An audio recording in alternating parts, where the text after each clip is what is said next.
आपल्यासोबत बोलण्यासाठी मंत्री मंगलप्रभात लोढा आपण त्यांच्याशी बातचीत करूया. सर, नेमकं काय सांगाल, आज तुम्ही युवा रोजगार कौशल्याची घोषणा केली, काय सांगा? नाही, मी आज विधानसभामध्ये माननीय श्री अमित साटमजी, राहुल पटेलजी यांनी विधान परिषदमध्ये ज्ञानेश्वर मात्रेंना प्रश्न विचारला होता. त्याचे आपण चांगलं उत्तर दिलं. कधी योजना रोजगारसाठी नव्हती, प्रशिक्षणासाठी होती. पूर्वी 6 महिन्याची होती, नंतर 5 महिन्याचा एक्सटेन्शन झाला. त्याने आपण 1,16,000 विद्यार्थ्यांना 804 करोड रुपये वितरित केला.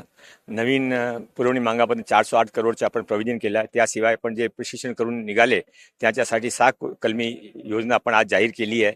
त्यामध्ये त्याने शॉर्ट टर्म कोर्सेसमध्ये, सेल्फ एम्प्लॉयमेंट स्कीममध्ये, रोजगार मेळाव्यामध्ये आणि त्याशिवाय सर्व ठिकाणी त्याने प्रायोरिटीवर घेणार आहे.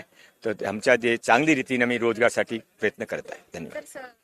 सर्वसामान्य आता विद्यार्थी आहे, ग्रामीण भागातील किंवा कोकणातील ग्रामीण भागातील विद्यार्थी असतील, विद्यार्थी आणि विदर्भातील ग्रामीण भागातील विद्यार्थी युवा असतील, त्यांना नोकरीसाठी बाहेरगावी पलायन करावं लागतं. तर त्यांच्यासाठी काही विशेष तुम्ही? म्हणून ते नोकरीची कमी आहे म्हणून मी ते मुख्यमंत्री स्वरोजगार योजना सुरू केली आहे. 1 जानेवारीपासून ते रोल आउट होणार आहे. त्याचा लाभ सर्वांना मिळेल. कॅमेरामॅन शिवाजी काळेसोबत मी साक्षी यादव, टॉप न्यूज मराठीसाठी, नागपूर. तुमची car, electric panel, data server आगीपासून सुरक्षित आहे का? नाही? मग आजच बसवा F protect temperature activated fire suppression device.